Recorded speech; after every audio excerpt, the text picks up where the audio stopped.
Good morning. My name is Lance Thoma. I'm the CEO of San Francisco Community Health Center. We were formerly known as Asian and Pacific Islander Wellness Center, founded in the 80s to really support the API queer and trans communities impacted by HIV and AIDS. And currently, we're a federally qualified health center in the heart of the Tenderloin neighborhood of San Francisco. But today, I am here before you as the secretary of our incredible commission, and I'm so excited and honored to introduce our incredibly remarkable keynote speaker. I've served on the commission since 2020, and am proud to have just seen and been a part of the incredible growth and increasing impact that the commission is having with the 5 years that I've been on. I helped to found and currently co-chair the Health Equity Committee. And along with our Economic Equity Committee, our Education Equity Committee, we work to ensure that we bring the voices, stories, and priorities of our AA and HPI communities to the ears and actions of our state elected officials and our administration as well. So, the keynote speaker today, Karan Kunjur, literally on the next frontier of AAPI innovation. He's the co-founder and CEO of K2 Space. And K2 Space is designing the highest power satellites ever built right here in California. K2 is building the foundation for the next generation of space applications. In the next 5 years, their satellites will augment critical American capabilities like GPS and missile warning.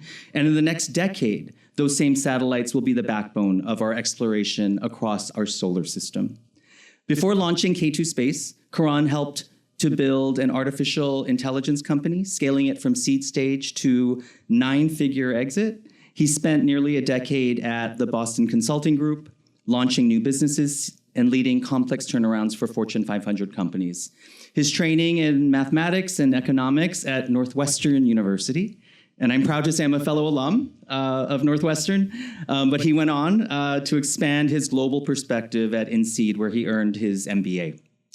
Karan represents the very best of California's AAPI entrepreneurial spirit, grounded in resilience, driven by curiosity, and powered by the courage to imagine big and bold for our communities. His journey reminds us that innovation doesn't just happen in labs or boardrooms. It begins with an audacious vision and then the resolve to transform that vision into reality, and a reality literally out of this world. Karan is an innovator, builder, and trailblazer for the next era of aerospace technology. Please join me in welcoming today's keynote speaker, Karan Kunjur.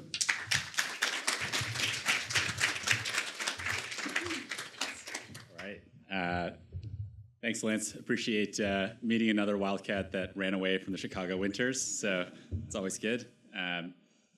Everyone, I'm Karan Kunjur. I'm the co-founder and CEO of K2. I started this company about 3.5 years ago with my brother, Neil. We're a little bit of a family enterprise, which is one of the things that's also kind of like textbook, like our parents and our grandparents, and I'll share a bit about that. But as I was coming down from LA and thinking about what I was going to say today and kind of thinking through some of the topics that were requested for this, it was great to kind of take a step back from the grind that is building a company, and just kind of think about where I've come from and you know what we're building today. So thank you for giving me the opportunity to do that. Excited to share a bit about it. Like most Asian American people that grew up here, I like to joke around that I had like the holy trifecta growing up. That holy trifecta is one, straddling 2 different countries and cultures as a kid and trying to manage that. 2, having very fierce parents who shaped me into the person that I am today. And 3, getting rejected from Stanford. For one, my country was India. My parents immigrated from India. They came here for education, grad school as engineers, and every summer break and sometimes every winter break, I was going back to India, which was great. I grew up as an American, but I really understood my roots. I understood my culture. And it actually shaped me in ways that I didn't really know. Like, I spent a lot of time hanging out at my grandfather's factory. He had a textile industry in Bombay. And yeah, this factory was phenomenal. It was doing textiles, and you'd walk around as a kid and you just see these amazing machines weaving these incredible pieces of fabric that the entire country was using. And in fact, my grandfather had a little window that looked from his office down on the factory floor. And in the factory that we built in LA, we have a similar homage to him with a window that looks down on our factory.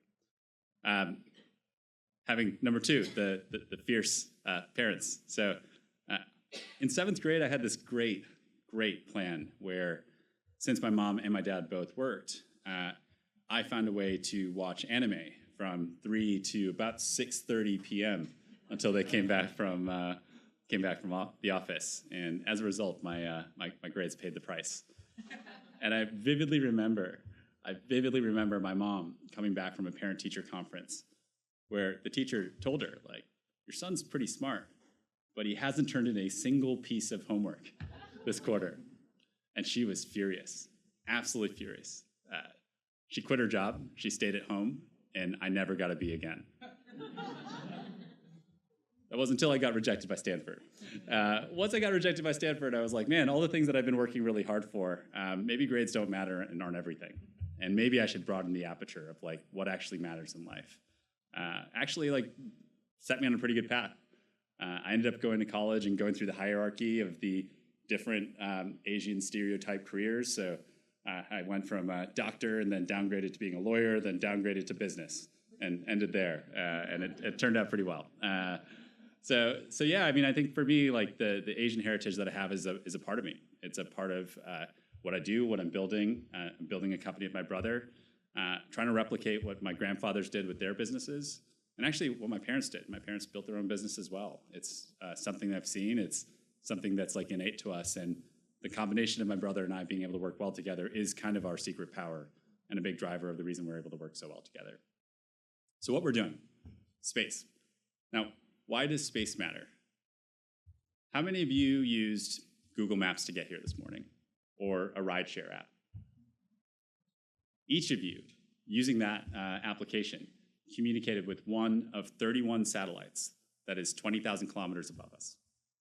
31 satellites are what the entire world relies on for GPS. GPS underlies every single application we use to get from place to place. It's in our ride shares. It's in almost every capability that we use today. How many of you used a phone today? That phone can trace back through the tech tree technology that started with some in-space mission. Space is incredibly important. And it's something that, we sometimes forget and take for granted. We used to be the best at space, and the gap in our country versus everyone else was massive. That gap is no longer that massive, right? And as we start to look at the next 10, 20 years of how we operate in space, it is no longer a guarantee that the liberal democratic values that underlie our nation will be the first one to spread across the solar system. And so my brother and I started this company because we wanted to help re-energize the industrial base as it relates to space. We wanted to build satellites that didn't take 7 to 10 years and billions of dollars to actually deploy capabilities, but take months and cost significantly less. We started this company on a contrarian bet, and I can spend a lot more time on this at some point if you're interested, but everyone was going smaller, and we said, actually, no, the future is larger. It's figuring out how to industrialize high-capability satellites, how to go from producing 4 or 5 of these high-capability satellites per year to producing 100 per year, and how to do it in a fundamentally different way while continuing to think about the future of sustainable space.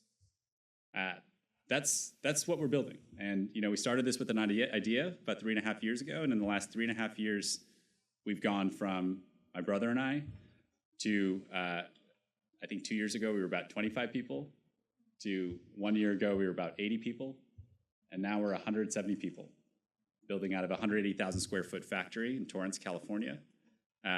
Just had our first in-space mission 6 months ago, and have our next big space mission 5 months from now. Thank you. In that process, we've raised about $200 million in venture capital, signed about $500 million in contracts with the US government and commercial customers, and are on this path to re-energize the industrial base in LA. Now, it's an incredibly hard challenge. It's something that will be our life's work. It's, I'm building a space company with my brother. It's not going to get much cooler than this. But every day is just a new menu of challenges and interesting opportunities, right? And I have a lot to look back on, thanks to my parents and to my family for showing me how you do this in the right way. Our team is a group of 160 people that make between $100,000 and $300,000 per year in cash, and every single employee in our company has equity in the company. Every employee is a shareholder. Every employee has a meaningful share of the upside. That's the kind of company I was taught to build, and it's all because of the Asian American values that were instilled in me. So yeah, as I think about the places in the world that I could have built this company, I can't think of a better place than California. I didn't fully appreciate it, right? I had always heard about really good engineers, right? And I heard there were really good aerospace engineers, especially in LA. But what I didn't appreciate until I started building this company is that there are phenomenal aerospace technicians as well. The technician workforce in LA is one of the best workforces I've ever seen. Highly skilled labor, doesn't require a college degree. Sometimes an associate's degree is sufficient. Sometimes a high school degree is sufficient.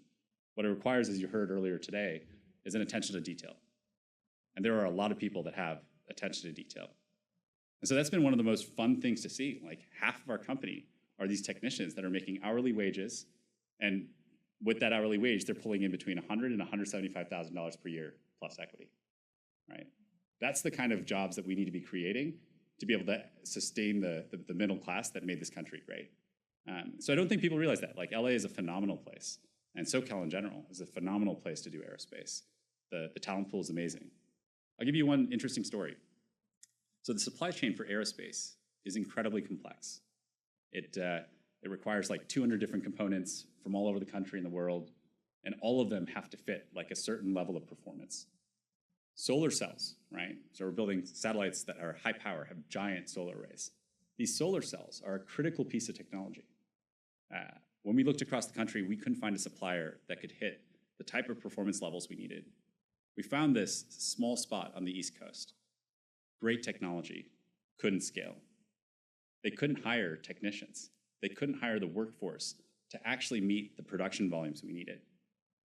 We took their technology and said, hey, let's negotiate a licensing deal. Let's do the production in LA. Within 2 weeks, we had a team of 7 technicians that were all highly skilled. Within 6 weeks, we had the exact same machinery that supplier had set up at our factory. And within 8 weeks, we were churning out solar cells ourselves in Southern California. That's the kind of thing that can only happen in California. It's the kind of thing that makes it unique. And for me, makes it an amazing place to work. And so, yeah, to me, it's funny. I didn't think that I would build a company in SoCal, but now on the other side of it, it's so blindingly obvious that this is the best place in the world to do it. But it's not always going to be easy, and it's kind of up to the people in this room to make it easy for people like me to build companies like that. So as I mentioned, I'm in a 180,000 square foot factory. My next factory is going to be, if things go well, 500,000 square feet, right? Maybe 1 million square feet. I will have a bunch of consultants 3 to 4 years from now tell me that for that factory that's going to employ anywhere between 500 to 1,000 people, it makes absolutely no sense to do that in California. That it makes full sense to do that in Texas or Arizona. And that's given the regulatory environment, it's given environmental policies, it's given because of the workforce requirements. And so my ask for all of you is to think about that, right? All of the policies that we make in this state, all are really well-intentioned. I completely agree with the intention of almost every single policy that my HR team, my people team, my facilities team brings to me and says is making life difficult. But think about the execution of that intent. Think about the execution of how policy plays out and the impact it has on small businesses. And I recognize I can only use the word small business maybe for another 6 to 12 months in my company, but still think about the impact that it has, because I would like to continue the next decade this company in this state. But at the end of the day, I'm going to be given a trade-off 3 years from now. And I will have a duty, an obligation to our employees to make sure that I pick a place that positions our company for the most successful future possibly can have. So as you think about policy, and a lot of you are involved in it, like I remember my humble plea.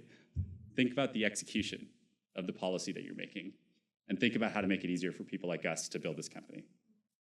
The other thing that I would ask is, the housing problem that was brought up. Massive issue, right? I have a head of supply chain, Derek. He makes $225,000 a year. He came to me about like 3 months ago. He's like, hey, I'm moving to Texas. And I said, why? He's like, I grew up in a neighborhood with a bunch of young families and a bunch of kids. And I don't think I have the chance or the ability to be able to buy a house like that in LA, right? If I do, I'd have to do like an hour-and-a-half commute, right? The number of people in my company who are like textbook middle class making good money that can't afford houses, right? That's a pretty big problem. So as you think about housing as well, I'd say like, please, like, let's see how we can fix this, right? Let's see how we can make it so that we can actually have middle class, middle income people be able to afford the American dream, right? So yeah, we're gonna do what we can. In 5 months, I'm gonna launch one of the largest satellites that's ever existed. I'm gonna scale up mass production from 1 satellite per year to 100. We are going to go help reinforce the GPS network over the next 5 years. We're gonna go deploy constellations that will provide communications to everybody. I firmly believe that access to internet is a fundamental right. And if I can be a part of making sure that everyone, no matter where they live, is a part of it, that'll be pretty good.